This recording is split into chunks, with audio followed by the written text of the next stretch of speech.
I grew up in what most people would call a nice house. My dad, who sold agricultural equipment for a living, had worked his way up from nothing to build his own company. He wasn't just good at it, he was really good at it. The kind of good that meant we never had to worry about money. My mom, well, she was something else entirely. She never worked a day in her life, which was fine by Dad. He wanted her to be happy, to enjoy the life he'd built for us. But Mom's version of being a housewife didn't involve much actual housework.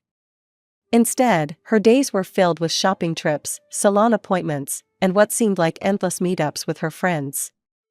Dad loved Mom so much, he let her get away with pretty much anything. The drinking with her friends, the shopping sprees, even forgetting to pick me up from school sometimes, he'd just sigh and make excuses for her. I was 9 when everything started to change. Dad had to go on a business trip, something about a big client in another state. He didn't want to go, I could tell, but he didn't have much choice. Before he left, I heard him talking to Mom in the kitchen. "Sarah, please remember Rita needs to be picked up at 3:15, he said. "Set an alarm if you need to." "James, I'm not an idiot," Mom snapped back. "I can handle taking care of my own daughter for a few days." Turns out, she couldn't. The day started normal enough. Dad had already been gone 2 days, and everything had been fine. But that afternoon, when I walked out of school, Mom wasn't there. I waited 15 minutes, then started walking home. It wasn't far, and I'd done it before when Mom was running late. But when I got to our house, I realized this time was different. The house was locked up tight, and I didn't have a key. Mrs. Peterson, our neighbor, was out watering her flowers when she saw me standing there. "Oh, Rita honey," she called out, looking uncomfortable. "Your mom left a few hours ago with Caroline and that whole group. They were talking about some wine tasting event." My stomach dropped. I pulled out the emergency phone Dad had given me and tried calling Mom. No answer. I tried again, and again. Nothing. The hours ticked by slowly as I sat on our front porch. Mrs. Peterson brought me a jacket when it started getting cold, but Mom still didn't show up. Finally, as it was getting dark, I called Dad. "Daddy?" My voice was shaking. "I'm locked out. Mom's not home and she won't answer her phone. I'm sitting on our porch. Mrs. Peterson's been checking on me." "Okay, listen carefully. I'm coming home right now. Ask Mrs. Peterson if you can stay with her tonight. I'll be there as fast as I can drive." Mrs. Peterson made up her guest room for me that night. I could barely sleep, listening for the sound of Dad's car. He pulled into the driveway around 2 a.m., having driven straight through from his business meeting 3 states away. His face was tired but determined as he thanked Mrs. Peterson and took me home. We waited in the living room. Dad tried to get me to go to bed, but I refused. I wanted to see Mom's face when she walked in. It wasn't until 8 a.m., 8 o'clock in the morning, that we heard the familiar sound of Mom's Mercedes pulling into the driveway. She stumbled through the front door, her designer dress wrinkled, her makeup smeared. She smelled like a wine cellar. When she saw Dad sitting in his armchair, her bleary eyes went wide. "James, what are you doing home?" "What am I doing home?" Dad's voice was quiet, but I'd never heard him so angry. "Our 9-year-old daughter spent hours locked out of her house yesterday. She had to stay with neighbors because her mother was too busy partying to remember she exists." Mom tried to laugh it off. "Oh, don't be so dramatic. Rita's fine, aren't you, sweetheart?" She reached for me, but I backed away. "Fine?" Dad stood up so fast his chair scraped against the floor. "She called me crying, Sarah. She couldn't reach you for hours. What if something had happened to her?" "I just lost track of time," Mom whined, tears starting to form in her eyes. "The girls and I were having such a nice time." "The girls?" Dad's voice boomed through the house. "Your daughter should come before the girls and their wine tastings. What kind of mother are you?" Mom collapsed onto the couch, sobbing now. I'm so sorry." It won't happen again, I promise. It took a week of Mom's tears and promises before Dad finally softened. But something had changed permanently. I saw it in the way Mom looked at me when Dad wasn't around, cold, distant, like I was the one who had done something wrong. When Dad was home, she'd put on a show of maternal affection, hugging me and asking about my day. But the moment he turned his back, her smile would vanish. 7 years passed like that, with Mom treating me like an unwanted houseguest whenever Dad wasn't looking. I learned to stay in my room, to make myself scarce, to avoid being alone with her. I was 16 when our fragile family balance completely fell apart. It started with Dad getting sick. At first, it was just fatigue and some weight loss, nothing too alarming. But when he started getting stomach pains that wouldn't go away, we knew something was wrong. The doctors ran test after test, unable to figure out what was happening. Finally, after what felt like endless hospital visits, we got the diagnosis, a rare form of cancer. Mom acted concerned when people were watching, but I heard her true feelings when she thought no one was listening. It's just so exhausting, she'd whisper to her friends on the phone, pacing in the kitchen. Do you know how many special meals I have to cook now? And he's always home, I can barely leave the house without him asking where I'm going. It's like being in prison. I'd stand in the hallway, my blood boiling, listening to her complain about taking care of her dying husband. But I never told Dad. He had enough to worry about without knowing his wife saw him as a burden. For a year, Dad tried to keep everything normal. He'd sit in his home office, making business calls between treatments, pretending the cancer wasn't slowly eating away at him. I'd bring him tea and sit with him, watching him put on a brave face for his employees and clients. Then one day, he called Mom and me into his office. I knew something was wrong the moment I saw his face. I'm selling the business, he said without preamble, his hands folded on his desk. The doctors, they've told me I don't have much time left. His voice cracked slightly. Maybe a few months. I felt like someone had punched me in the chest. No, Daddy, no. The tears came instantly, and I couldn't stop them. Rita, sweetheart, Dad reached for my hand. I need to do this. Neither of you could run the company after I'm gone, you're too young, and your mother, well, it's not her field. I won't let everything I built crash and burn. At least this way, I can make sure you're both taken care of. Mom made a show of crying, dabbing at her eyes with a tissue, but I caught her checking her phone while Dad wasn't looking. Her tears were as fake as her designer handbags. The weeks that followed were brutal. Dad got weaker by the day. I started rushing home from school, dropping my backpack at the door and heading straight to his room. Sometimes I'd do my homework sitting next to his bed, other times I'd just hold his hand while he slept. The nurse, Mrs. Rodriguez, was there during the day, making sure Dad took his medications and helping him eat. But Mom? She was barely around. When she did show up, she'd wrinkle her nose and complain about the hospital smell in the house. I just can't handle being here all the time, she told me one day, applying lipstick in the hallway mirror.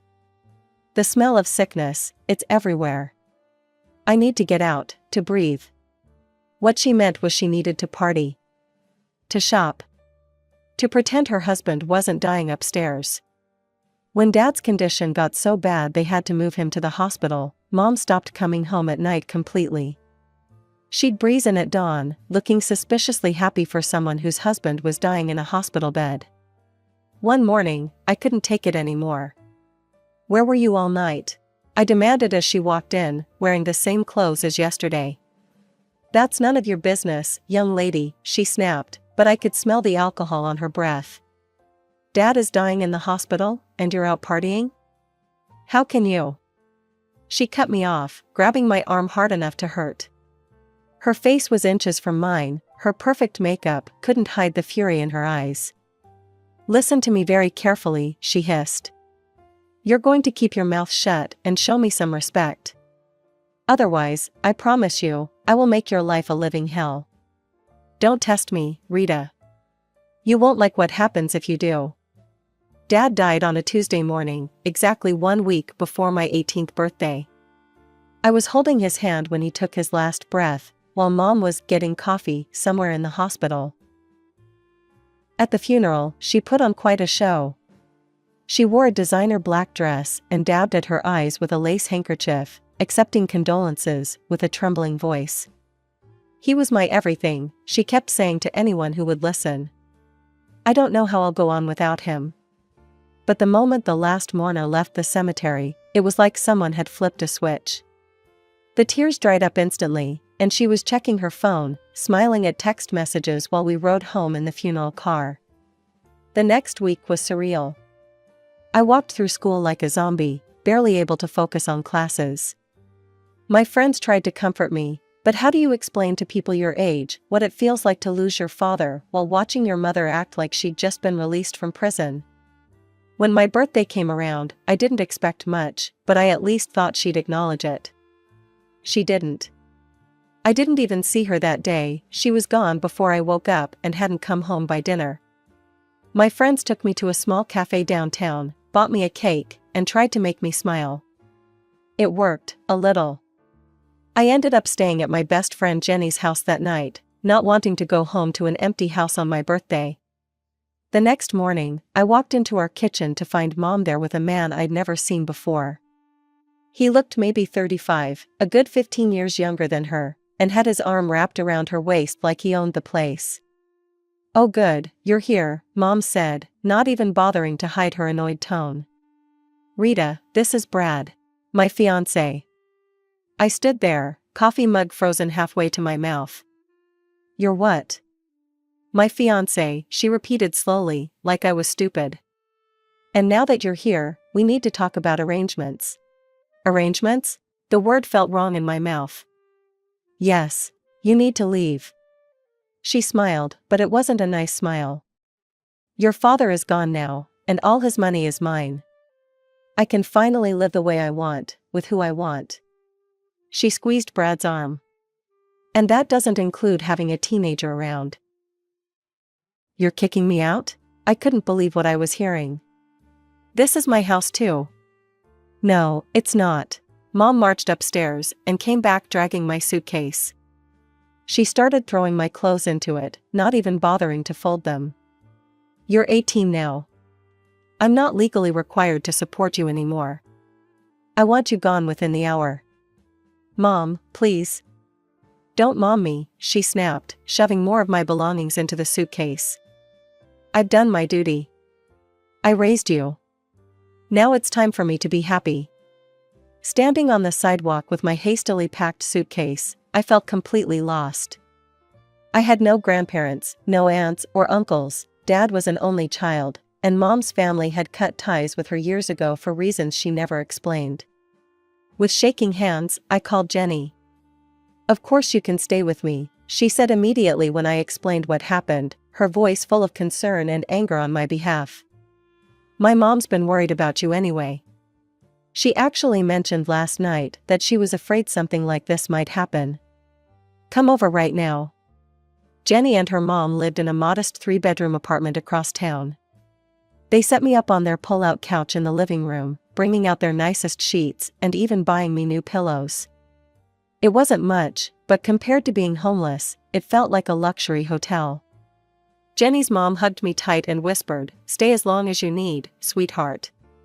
The next week passed in a blur as I threw myself into final exams, trying desperately to keep my grades up even though my world was falling apart.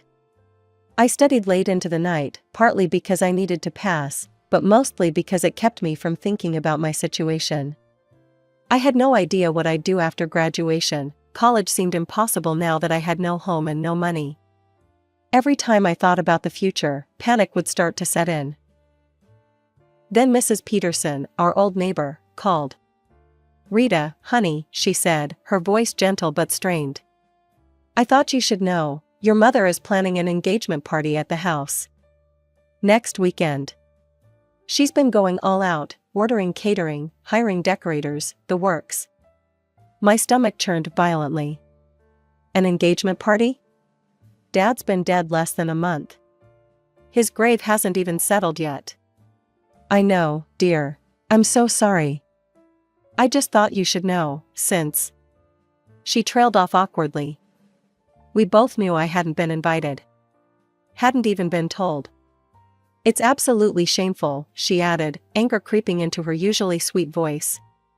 I spent the next few days alternating between rage and despair. How could Mom move on so quickly? How could she pretend Dad never existed?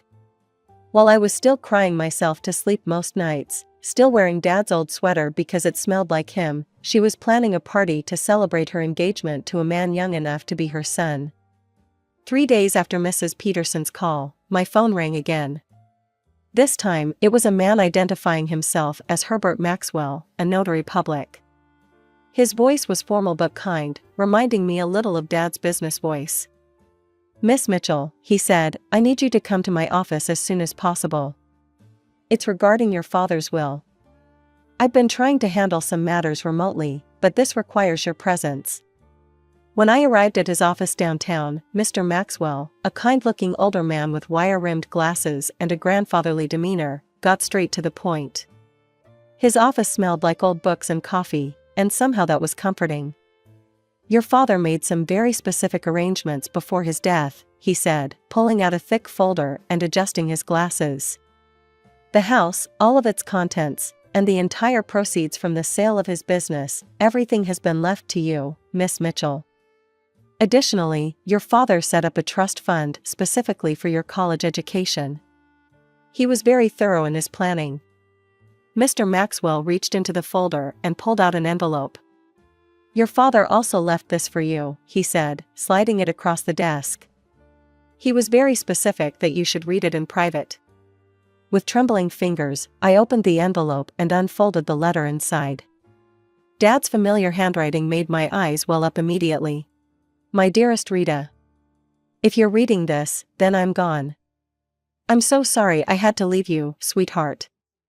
There's so much I wanted to see, your graduation, your college years, your wedding someday.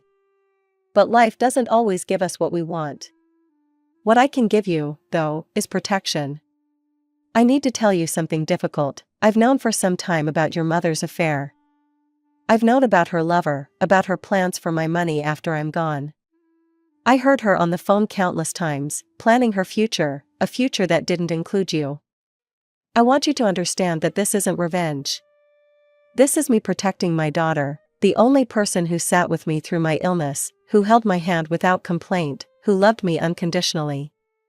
Your mother will receive the car and the jewelry I bought her over the years, they're hers.